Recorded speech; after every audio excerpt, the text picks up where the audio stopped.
Hello दोस्तों, स्वागत है आपका आर एस इंग्लिश क्लासेस अड्डा में। तो आज के इस वीडियो में हम बात करने वाले हैं मुहावरे से रिलेटेड कुछ ट्रांसलेशन के विषय में। और जैसा कि हम जानते हैं कि मुहावरे को इंग्लिश में इडियम्स बोला जाता है।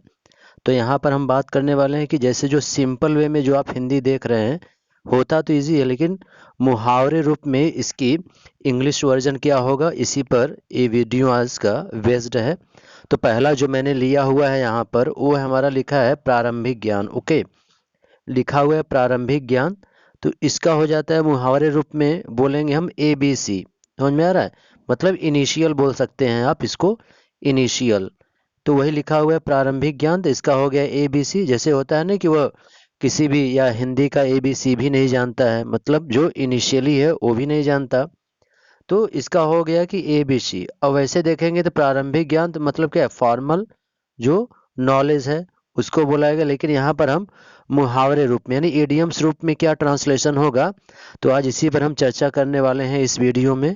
तो पहला हो गया हमारा प्रारंभिक ज्ञान, तो हो गया ए बी सी। जैसे कहा जाए कि वह अंग्रेजी का ए बी सी भी नहीं जानता है, इसका मतलब प्रारंभिक ज्ञान यानी अल्फाबेट्स भी उसका वो नहीं जानता है। ओके, फिर आगे चले तो सेकंड जो हमारा लिखा हुआ है, लिखा है हिसाब किताब चुकता करना। ओके, तो मुहावरे रूप में इसका क्या हो जाएगा, टू सेटल वंस अकाउंट, इसको बोलेंगे आप। ठीक, टू सेटल वंस अकाउंट, तो इसी इडियम फ्रेजेस की चर्चा है इसमें। तो बोलेंगे आप to settle one's account. Now number third, third जो है मेरा वो यहाँ पर लिखा हुआ है कि आग में घी का काम करना। ओके, क्या लिखा है, आग में घी का काम करना। ये बहुत ही इंपॉर्टेंट इडियम होता है मुहावरा। इसका क्या होता है, इंग्लिश में बोलेंगे to add fuel to fire.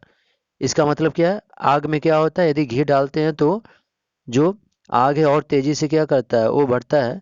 तो इसी को कह रहा है आग में घी का काम करना। तो इसका हो जाएगा to add fuel to fire. Okay, क्योंकि सिंपली यदि आप बनाना चाहेंगे तो उतना आसानी से इसका एक्सप्रेशंस बनने वाला नहीं है।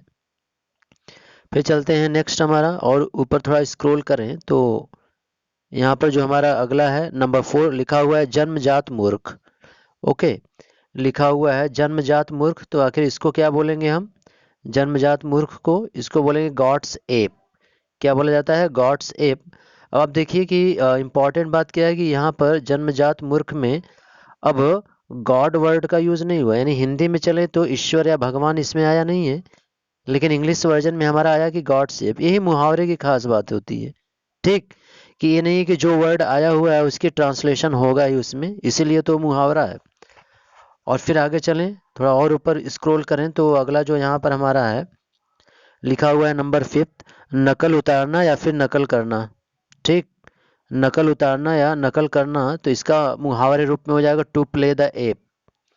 टू प्ले द एप बोलेंगे। ओके, यानी किसी की कॉपी करनी है। ठीक है, तो उसी को कह रहा है कि टू प्ले द एप। फिर नेक्स्ट हमारा है अति उमंगी या फिर उत्साही होना। तो अति उमंगी या उत्साही होना, तो इसको फिर बोलेंगे हम टू गो एप ओवर। ठीक है, एप का वैसे तो देखें तो एक एनिमल का नेम है एप, लंगूर। ओके, लेकिन यहाँ पर उसी को क्या बताया गया है, उत्साही। मतलब हमेशा वो क्या होते हैं, बहुत ही चंचल होते हैं। टू गो एप ओवर बोलेंगे। नंबर 7 हमारा है कि व्यक्तिगत स्वार्थ रखना। ठीक है, व्यक्तिगत स्वार्थ रखना, तो इंग्लिश में क्या बोलेंगे, have an axe to grind. Okay, क्या बोलेंगे, have an axe to grind. फिर ऊपर चलें तो नेक्स्ट जो हमारा है यहाँ पर 8 में लिखा हुआ है कि नौकरी से बर्खास्त कर देना, यानी या नौकरी से किसी को निकाल देना या जॉब से उसको निकाल देना।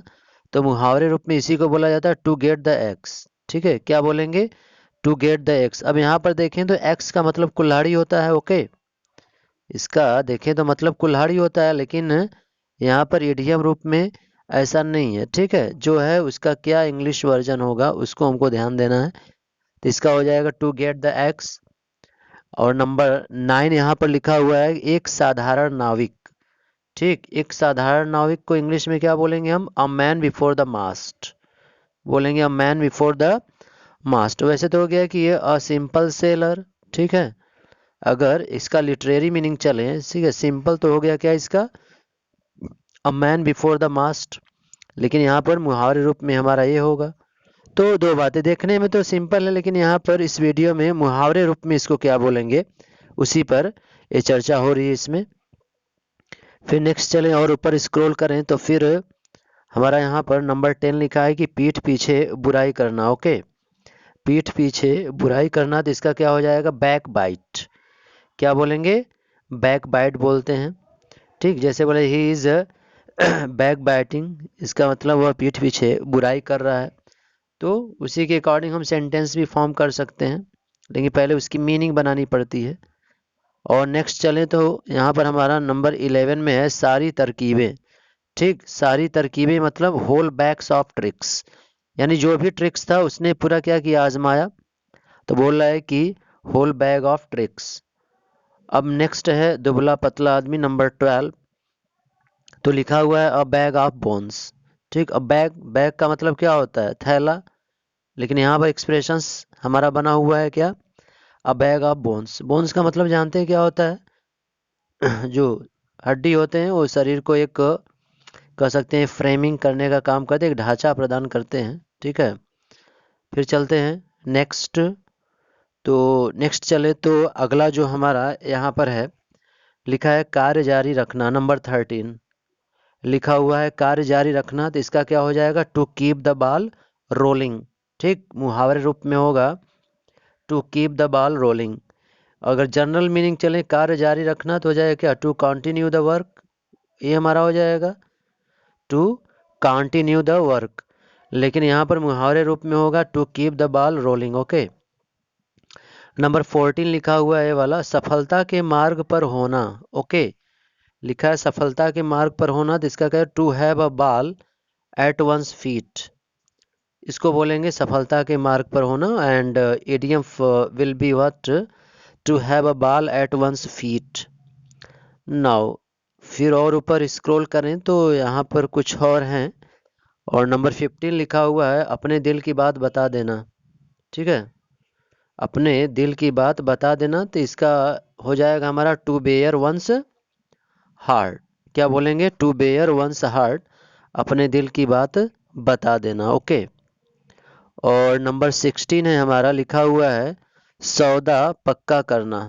तो सौदा पक्का करना, we will say to strike a bargain. Okay, क्या बोलेंगे, टू स्ट्राइक अ बार्गेन। फिर और ऊपर स्क्रॉल करें तो फिर जो हमारा अगला है यहाँ पर 17 नंबर, वो लिखा हुआ है किसी चीज़ के लिए पहला प्रयास करना। क्या लिखा हुआ है, किसी चीज़ के लिए पहला प्रयास करना, तो हो जाएगा to have a base at. Okay, क्या बोलेंगे, to have a base at. केवल यहाँ पर मैंने उसको सेंटेंस फॉर्म नहीं किया है, केवल यहाँ पर हम ये बता रहे हैं कि जो हिंदी है कुछ इडियम फॉर्म में उसको क्या बोलते हैं, हम उस चीज़ पर चर्चा है। नंबर 18 हमारा लिखा हुआ है किसी को चकमा देना। ठीक है, क्या है, किसी को चकमा देना, जिसका क्या हो जाएगा, टू सेल वन अ बार्गन। ठीक है, बोलेंगे टू सेल वन अ बार्गन, किसी को चकमा देना। और नंबर 19 है बहुत डरा हुआ। ठीक, तो बहुत डरा हुआ इसका मतलब अ बंडल ऑफ नर्व्स। एक तो ये एक्सप्रेशन हो गया हमारा किसमें, एडियम्स में। ठीक है, तो इंग्लिश में क्या होता है, from Hindi to English expressions मायने रखते हैं। ये नहीं कि जो दिया हुआ हिंदी उसका जब से हम इंग्लिश नहीं बनाएंगे, नहीं, ऐसी बात नहीं होती है। हालांकि यहाँ पर थोड़ा सा अलग हम लोग चर्चा कर रहे हैं एडियम का, तो यहाँ पर अलग बिहेव आपको मिलेगा जो वर्ड्स हैं। थोड़ा और ऊपर स्क्रॉल करते हैं तो लास्ट आई थिंक है यहाँ पर 19 है कि बहुत डरा हुआ, तो इसका हो गया bundle of nerves. And number 20 जो लिखा है प्रचुर मात्रा में धन। ठीक, प्रचुर मात्रा में धन मतलब ऐसा कोई पर्सन मान लीजिए उसके पास बहुत सारे क्या है पैसे हैं, तो लेकिन यहाँ पर प्रचुर मात्रा में धन, तो इसको बता रहा है कि money to burn. Money to burn मतलब क्या, अब बर्न मतलब क्या होता है, जलाना, तो इसको एक्सप्रेशंस बनाया कि मनी टू बर्न यानी प्रचुर मात्रा में धन। ओके, तो ये हमारे कुछ 20 इडियम्स रिलेटेड जो ट्रांसलेशन थे। ठीक है, तो इस वीडियो में मैंने यही चर्चा की है। आई होप कि ये वीडियो आपको पसंद आया होगा। तो जो लोग भी चैनल पर नए हैं चैनल को सब्सक्राइब करना ना भूलें। So thank you for watching this video.